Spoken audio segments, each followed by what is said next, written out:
right now, and then I guess I'll start muting and then get right to the call.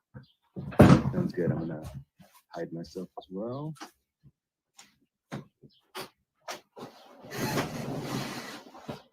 So I'm recording on my end.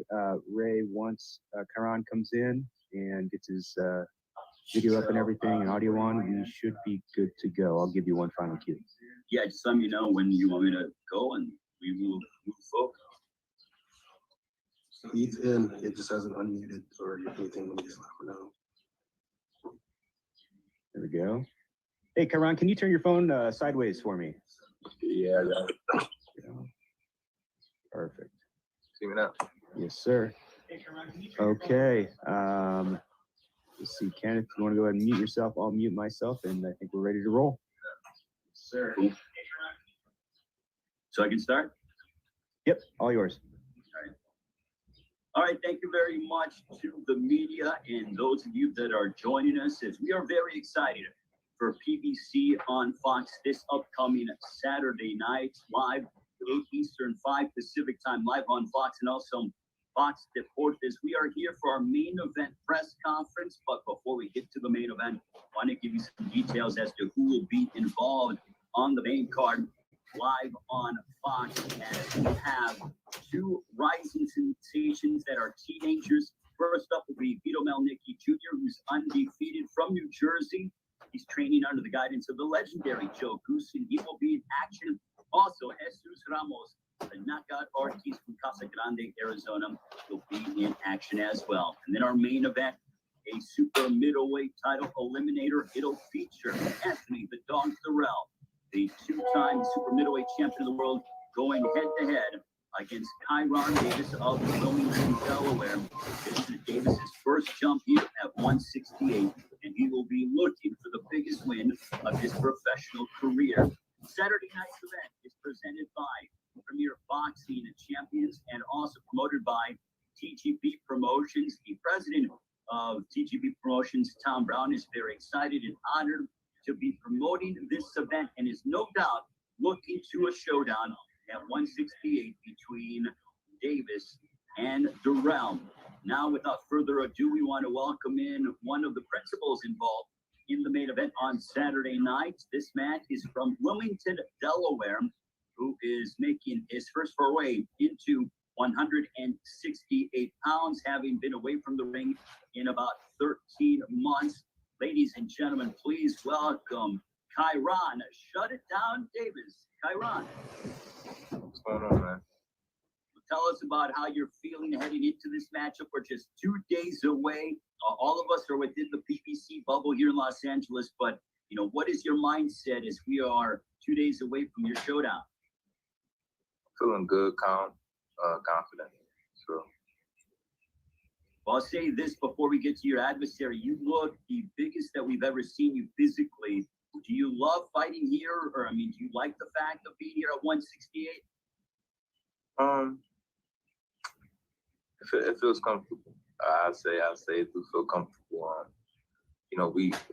It's no stress on weight. I'm just waiting. Weighing is just a formality. I just ready to weigh in, get that behind us so that we can get to the fight. I'm just kind of relaxing and letting the time go by.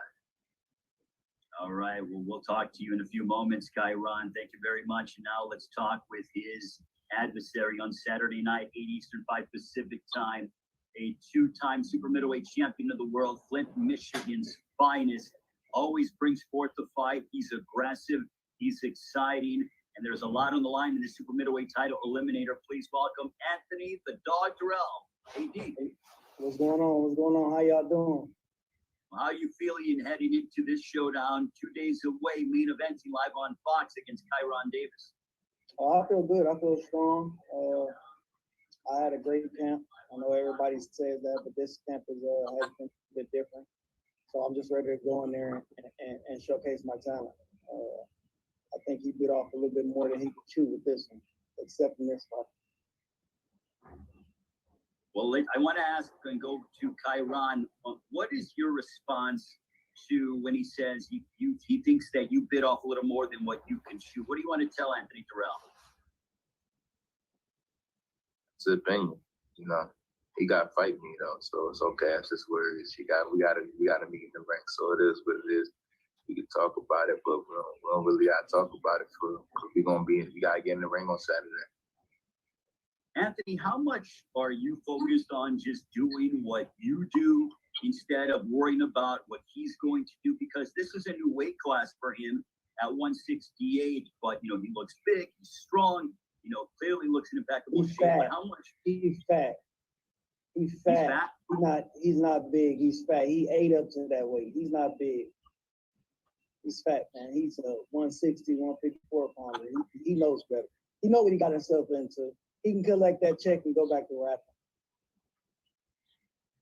Kyrone, what do you want to do in regards to the response to that? Again, we could talk all day, but it just sounds good. No, you know what I mean. Got to fight. You know what I'm bringing. It's gotta okay. fight. You know what I'm bringing. You know what I'm bringing. Fine. We could talk all day. It's all right. Collect the check. Go back to the rapping, man. Okay. It's all right. Maybe you can walk me out one day. I like it. Kyrone, does he get you agitated when he says stuff like that?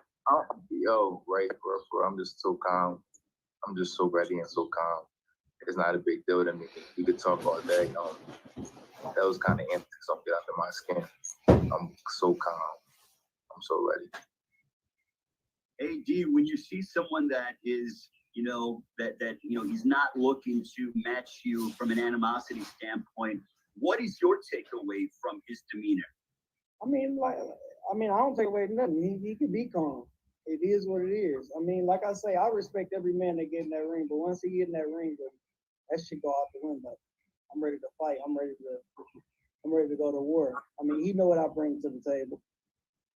At the Right, I got him being quiet. He can be quiet all day. He'll be quiet on that canvas too.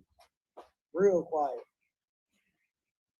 Well, I got one more question for the both of you, and then I'm going to go ahead and turn it over to the media for questions. I'll go with Kyrone Davis first.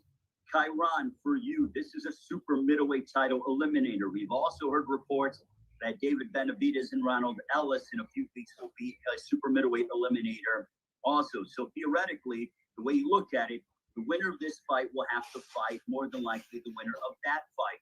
When you know that you are getting closer to a potential world title shot, how much does that mean to you heading into Saturday night? I'm just focused on the fight for real, to be honest with you. Everything else is going around. I haven't been reading nothing. I don't know if it's fighting who for what. I just know that February 27th on Saturday at 8 p.m. They're gonna be calling my number, so I gotta get out there and do my thing, and that's what I'm focused on doing. You're saying a lot, but you're not saying too much. I don't got too much. We gonna fight. As grown guy talk. I'm not really talking to you. You asked me a question. I'm not really. Yeah, you saying a lot, but ain't saying too much. I don't really gotta speak to you. Anthony, for you, with knowing that this is a super middleweight title eliminator fight, your last fight was here in Los Angeles, September of 2019. Lost against David Benavidez. If you're victorious on Saturday, and if he beats Ronald Ellis, you might be able to get that rematch against David Benavidez. Do you pay attention to that? Is that enticing to you? Don't want it. I want a championship. I don't want Benavidez. I want a champion. I want a belt. I want to fight for a belt. I don't want to fight. If it ain't for a belt, I don't want to fight for it. So after this fight, you're looking at, you want a world title fight either way. Right. Okay. Well, I'm not looking past Kyrone. Like I said, I don't look past nobody. I've trained for everybody the damn same. But he knows what I bring to the table, and the world knows what I bring to the table. Now I'm going to turn it over to Kenneth Buhari. If you have any questions from the media members, make sure to raise your hand. Kenneth Buhari will delegate as to who is answering or who's asking the questions for both Anthony Dirrell and Kyrone Davis. Kenneth.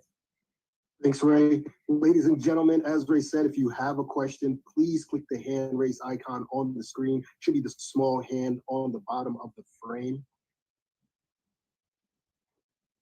We're going to start with Jeremy Herregis. Jeremy, go ahead. Hi, Kyrone. Hi, Anthony. First for Kyrone. I know a lot of times when we see a smaller fighter versus a bigger fighter, it really comes down to hand speed. Based on what you've seen from Anthony in some of his fights, do you feel like you have the faster hands? It's like my hands is fast to you. Anthony, question for you. I know that this has kind of been the month of the upset or the year of the upset. We've seen Josh Kelly fall, Josh Warrington. Kind of looking at some of these scenarios, do you feel that that's just part of boxing, or is it a matter of underestimating your opponent, or both? I know you're talking to Anthony Dirrell. I don't know them people. I'm gonna do me, as I've been doing me.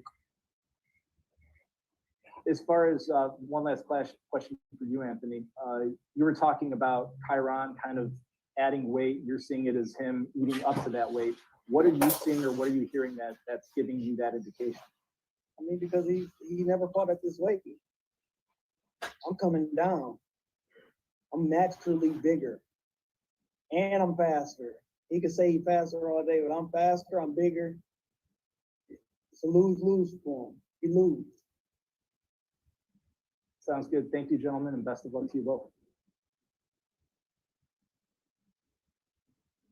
All right, our next question is from Michael Rosenthal. Michael, go ahead.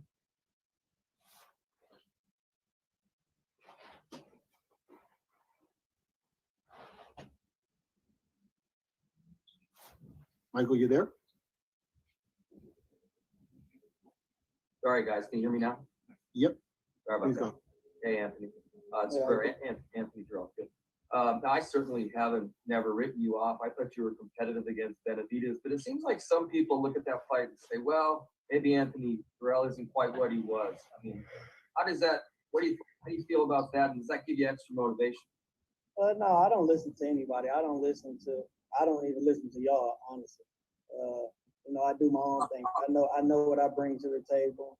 I know how I train, that if I train the right way, nobody can beat me. So I pay attention to the close ones around my coaches, my team, and I go from there. Other than that, I don't listen to nothing. No outside talk. Makes sense. One more thing for Anthony. I know you guys don't dwell on cuts and that kind of thing, but that has been a problem in a couple of fights. Is that even something you think about, or you just go about your business and what happens happens? Nope, I don't think about it. I just fight. It's part of boxing. You get cut. Sometimes you get cut. Sometimes you don't. Last two fights I got cut. But like I say, it is what it is. You take the wins with the losses. If you can take a loss, get out the ring. And one thing for Kyrone, if I can, how big is it? This is a big opportunity, but in your words, how big of a chance is this for you? I mean, this is sort of like a coming out, I guess, right? Well, most definitely, it's a big opportunity for me. It's the biggest fight of my career. You know what I mean? I'm just living in the moment. I'm not really kind of thinking about it that way. Honestly, it's more so like, okay, it's another fight, but we got to rise to the occasion. Thanks, guys. Good luck. Yeah. Our next question is from J.L. Curvin. J.L., go ahead. Yeah, how y'all doing? My first question is for Anthony. So, you alluded to that this camp was different for you, and I know that it was one of your longer camps. Being able to train longer obviously is going to keep you in great physical shape, but what did you have to do to keep yourself mentally locked in? Just know I got a fight coming up. It was nothing major. You just got to stay a little bit longer. I put in a little bit overtime. I did that, and I'm here now. And then you, as you clearly said to Kyrone, about him eating up to 168. You obviously being a natural 168er, multiple 12-round fights in your career. Do you feel like this fight could sort of open up later on in the fight for you being able to use those advantages?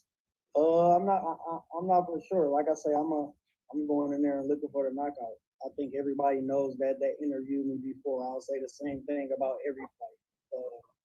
If I don't get it, of course I can go 12. But it's a fight at the end of the day. Like I say, he and I have to get in that ring and fight each other. And of course, I'm gonna come out victorious. And then I just have one for Kyrone. I read that when you first were brought this fight, your dad originally wanted to like sleep on it, maybe, you know, just ponder it over, but you wanted it immediately. When do you... That's a wrong write-up. That was incorrect information. Okay. Well, good to know. But basically still my question is, when do you feel like you reached that point in your career when, you know, you felt the confidence to take on a challenge like this? I know you've been in the ring sparring with guys like Triple G and Ericus and Lubin. How do you feel like those experiences sort of got you ready for this fight? I think that my whole life has got me ready for this fight, not just one experience or one training camp or one fight. Just my whole life brought me to this destiny. It's been a long time coming for me, and this is my coming out for it.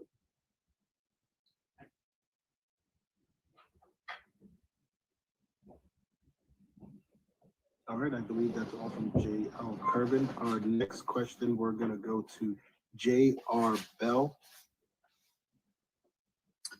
All right, this question is for Anthony. Brother Anthony, what is the biggest thing that you want to show to the people coming up on Saturday night? That I'm just still one of the top contenders. That I never dropped. You know, I'm still here. I'm still in contention for a title. Gotcha. Thank you. Okay, we're gonna take our next question from Ruben Cook. Ruben, go ahead.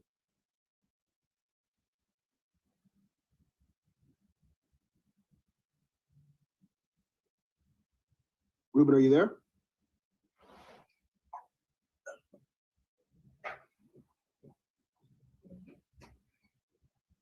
Can y'all hear me? Yes, we can. Go ahead. All right, sorry about that. Anthony, so my first question for you is just going off, you said you had a longer camp, spending more time working on some things. Do you think this was a necessary step to have a longer camp since you haven't had a fight in a while?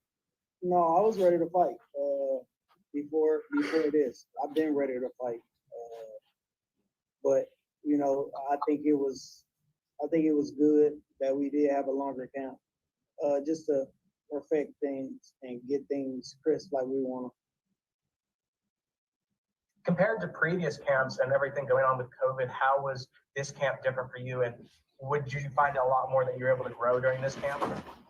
Just couldn't go nowhere. That's the difference. We couldn't really do nothing like we usually do.